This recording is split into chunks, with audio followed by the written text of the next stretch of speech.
Hi, this is Shelly from FaithX, helping you connect your faith and your business with confidence. Today, I want to share something that I came across the other day, and that is an article by John Piper called How to Find Strength in the Strength of God. And it balances out how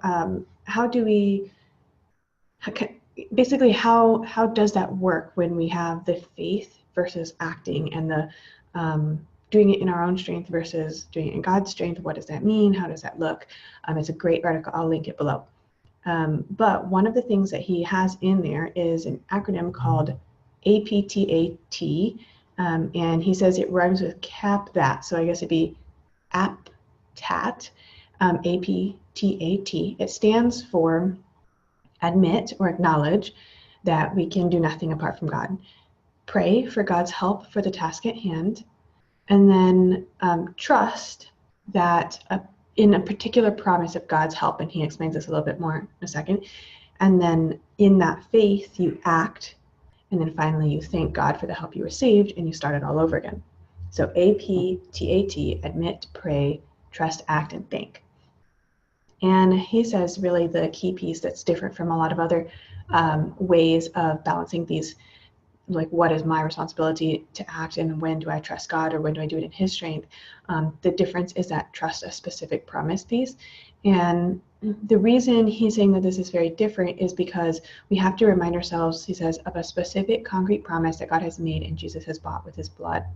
And then we don't just pray for help hour by hour, but we trust the specific promises hour by hour. So it doesn't stay as vague, like walk by faith. It's not vague anymore. It's a specific thing in response to a specific thing that God has said, right?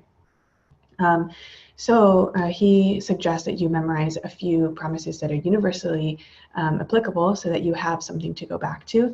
One of mine that I go on is God does not change, right? And for me, that was based in the verse that says Jesus Christ is the same yesterday, today, and forever.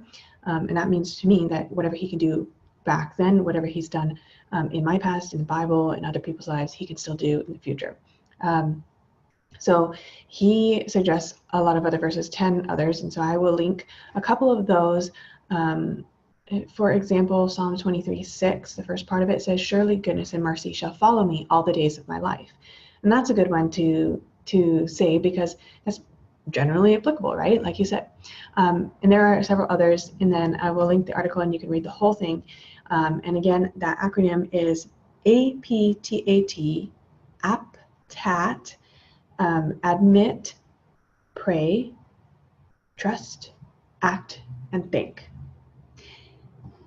And then that's it for today's video.